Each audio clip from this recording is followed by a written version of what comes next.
Hello and welcome to Aftermath Mirror Fighting Sunday review of Saturday night's fights. I'm Martin Dorman. Please do give the video a thumbs up and subscribe to the channel. So we will of course focus on Kell Brook's fourth round stoppage defeat by Terence Crawford in Las Vegas.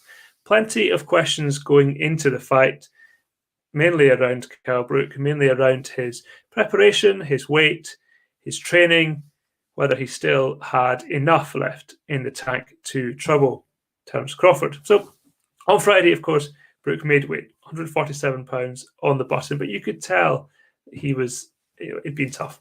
Around the eyes, he did look a bit gaunt. But nevertheless, he said he would make it. He did make it. He said he was in the best form. He said he was basically as good as he was when he beat Sean Porter, I think 6 years ago now, to win a world title.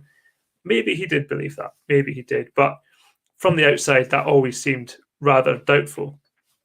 Terence Crawford didn't really want this fight. He wanted to fight Manny Pacquiao. A deal was relatively close for that to happen in the Middle East before the coronavirus crisis struck. But didn't happen. Instead, he had Kell Brook. So, to the fight. And Kell Brook did start well. For 2 rounds, he out-jabbed Terence Crawford, who started in an orthodox stance. Brook had some success, but he often has some success in the early stages of fights, even when he lost against Errol Spence, and when he lost, was stopped dramatically by Gennady Golovkin. But then in the 3rd round, Terence Crawford switched to southpaw, and really that was the beginning of the end, if you like. It maybe didn't feel like it at the time, but Crawford, having been outlanded, began to land jabs of his own, and I don't think Brook landed one for the rest of the fight for the 4 minutes it then had left. Crawford beginning to establish himself. And then in the 4th round, it was obviously it was a good shot because the right hand sent Brook staggering backwards, but on first viewing, it didn't look like a shot that should have that effect. Brook was really discombobulated back on his way to the ropes, and the ropes kept him up. Crawford went in to finish the job, but the referee stopped the fight or stepped in, gave Brook the count because the ropes had held him back. But then, as soon as the fight restarted, Crawford was on Brook. Some left hands, some left hooks finished it, and I think a right hand was the last shot he threw before the referee stepped in. As I say, just over 1 minute into the 4th round. No real arguments from Kell Brook. He sort of, I think, felt a bit shocked. He said, it's never happened to me like that before. But really, when you look back on that right hand, the first right hand in the 4th round, it sort of sent him on his way.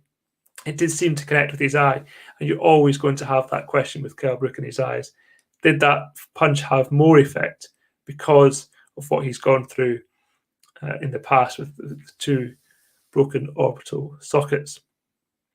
So, lots of questions really around what's next. It feels one thing for certain that Kell Brook is probably not going to be, he's not going to become world champion again. He's probably not going to get that shot. And he's not going to want to become any sort of gatekeeper. He's not going to want to rebuild or take on lower level opposition. So the question now is whether he wants to pick and choose big fights. Are there fights out there that he can select, set up, make some money, and just sort of make some money now before calling it a day? Amir Khan will always be mentioned. That rivalry's been brewing for so many years now. It just never happened, whether it's for ego reason, for financial reasons. But now you could argue they both need each other as much as the other one does, and that they're just running out of options. I mean, we haven't seen Khan fight for some time now, certainly not this year. It won't be this year, and obviously that's a fight for fans, but it remains to be seen whether they can put their differences to one side and get it on, whether they can agree the weight. Brook's made 147, which Khan always insisted they would have to fight at, but I can't imagine Brook wanting to go through that again. Can they come up with a catch weight? There will be no world title on the line, so maybe they can do it at 150. People would watch. People would still watch it, and if it's back in a stadium, if it's one or an arena, maybe one of the first arenas to be filled for a boxing fight, people would be there, no problem, and people would pay the pay-per-view because the build-up would be fun, it'd be entertaining, it would be back and forth. So let's not rule it out. But otherwise, I think Kell Brook probably, is running out of fights and options now. Took home $1.5 million minus taxes, etc., etc. So he was well paid. And if his money's his money, well, the last couple of years, then maybe he can retire after all. For Terence Crawford, he talked about Manny Pacquiao. As I said, that fight was almost certain to happen until coronavirus got in the way. So perhaps that fight can now take place in the new year in the Middle East if they stamp up the cash for that. And that would be by far the best test, or the biggest test so far for Terence Crawford. And I'm sure Manny Pacquiao is still in a rich vein of form, although we haven't seen him since last July. So we don't know, if that ring rust and his ever-increasing age, of course, would have an impact as well. That's for another day. Earlier on Saturday, over in London, 3 fights involving British women. Katie Taylor topped the bill with a mandatory defence of her lightweight titles, all 4 on the line. And after 15 seconds, I was convinced it was going to be an early night and that I would get some sleep before Kell Brook came on. But Miriam Gutierrez stuck in there. She was down at the end of the 4th round, got up, came back out for the 5th. In the 6th round, I think there was a sustained period of pressure from Katie Taylor on the rope, so I thought the referee might step in, but there was never an obvious, period where you thought, come on, referee, this is getting bad now. But there was also no way that Gutierrez was going to win that fight.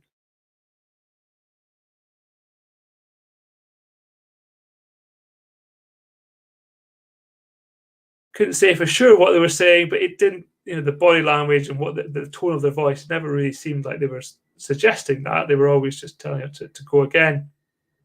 But Katie Taylor, absolutely dominant, an absolute star of the sport. And now the question is whether she can get those big marquee fights. Amanda Serrano always talked about Chris Cyborg, MMA fighter, talked about as well. We'll see going into next year whether she keeps hold of the 4 belts. There'll be another mandatory challenger along the way, I'm sure, or whether, as I said, she seeks out those big, big fights and big, big paydays, which she deserves. And earlier in the night, Terry Harper defended her world title with a 9th round stoppage against Katarina Thanders. Very, very composed performance from Terry Harper, who hurt her backhand in the 4th round, I think, quite badly. So really boxed one-handed. But, even though we didn't know that until after the fight, jabbed very, very well. And probably, as she said herself, put to rest some of the ghosts maybe from the Natasha Jonas fight, which she drew in somewhere at Fight Camp. Came in for quite a bit of criticism after that fight, even though it was obviously a very tight fight and could have gone either way. But Terry Harper, 24 years old, marches on unbeaten. And it looks like Eddie Hearn really setting his stall out in terms of unifying the divisions. So while the Natasha Jonas rematch remains an option, it looks like Terry Harper will probably now go on to look to add more belts to her collection. There's also victory for Rachel Ball in her fight with Jorgelina Guarini. She was a late replacement, came in heavy, and then it was switched from a world title to another sanctioning body's interim world title. But that aside, Rachel Ball goes on and not this year, but probably next year now, look to win that world title, perhaps against Ebony Bridges, who she was originally supposed to fight. That is all from me for today. I'm back tomorrow with After the Bell with George Groves and Declan Taylor. Until then, take care.